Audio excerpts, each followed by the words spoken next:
Okay. Product reviews. I'm back. After yesterday, I had a bunch of knives come in. And I had some fun. Still can't get over this charade, how terrible it is. But I'm going to use it to open up the Victorinox Military Edition. It's called the Tinker. Now, I love these knives. These knives take me back to the day when I was a little kid. And even then, I didn't appreciate knives like I should. I couldn't imagine if I was a kid today with the way I feel about knives today. Okay, we're going to discover all the different things about this knife together. All right. So, first off, I love the design. Pretty cool. And then on the back side, my vision's terrible, so I'm not going to read the rest of this. I don't understand. Some kind of probably significant poem or something like that. Okay, right off the bat, it's got a screwdriver. Phillips head screwdriver. 12 capabilities. Of course, everybody knows they're dropping. Be careful, kids. This looks like a toy. It's not. Victorinox uses really, really sharp blade material.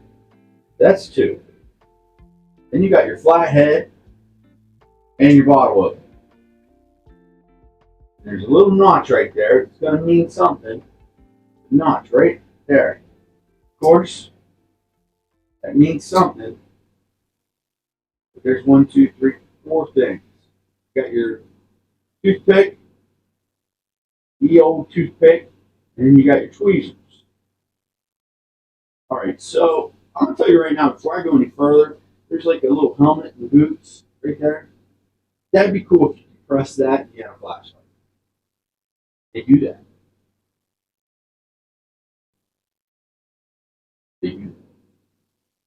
All right. Another little smaller droppy. I don't know. I lost count where I was at. So you're going to have to keep counting, fellas. Can opener.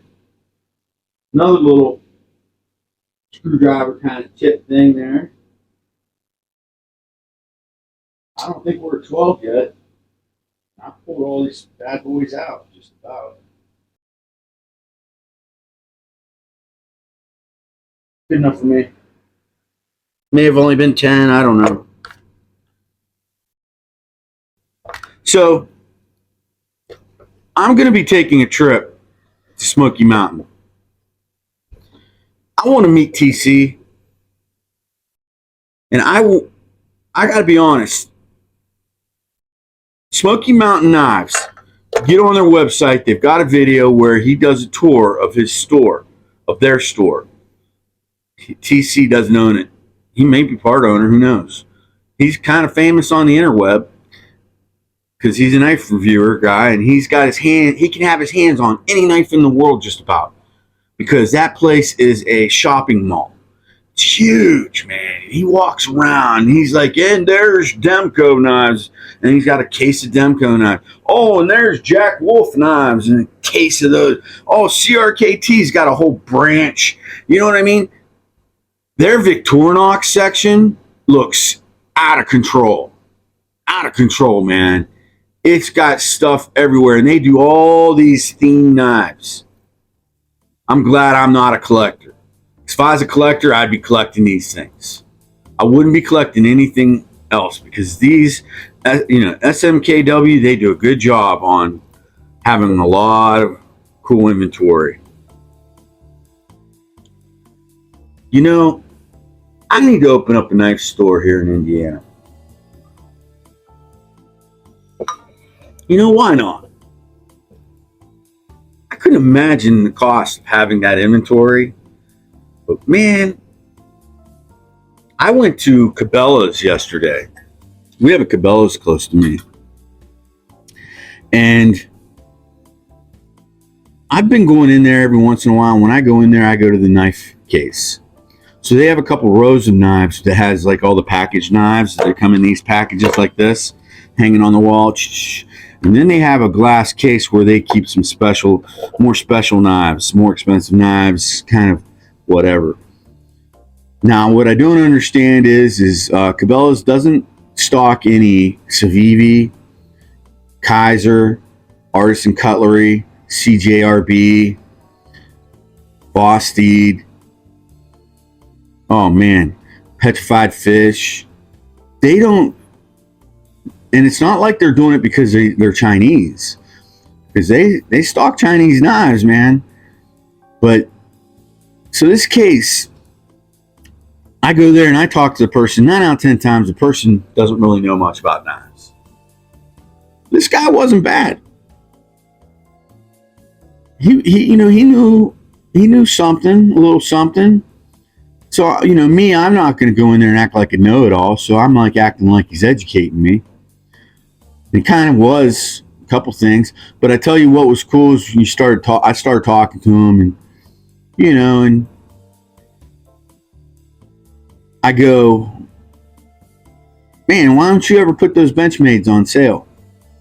And he was like, oh, Benchmade's crap. And I was like, really, man? We got a guy who thinks Benchmade's crap.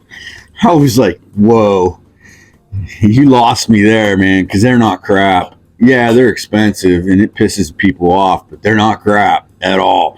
Like I said, my favorite knife,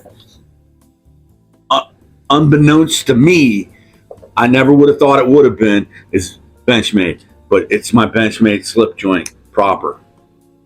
Everything about this knife is slick and cool. I love it. It makes me feel like an old man. Like I've done my duties in life, and now I'm just walking around with a slip joint pocket knife. But so I was like, man, I don't really want to know why you think that, because that could be a long conversation. I go, so let's not stand over in front of those. Let's stand over here. So the glass case over on the other side had interesting knives, man. Some case knives. I don't like the old school slip joint case knives, but they had a Kinzua. I have a Kinzua behind me. Tano blade or reverse Tano, I think. I don't know. Theirs had a drop point. It was nice. And then they had this other case, modern style flipper. The Morale. It was cool. Man, so he's pulling them out of the case, and I'm touching them and holding them, and I was like, yeah.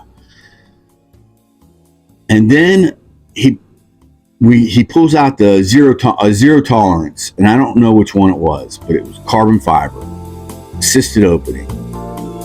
It was pretty nice. They probably weighed under 3 ounces, man, and it was a regular size pocket knife. I liked it.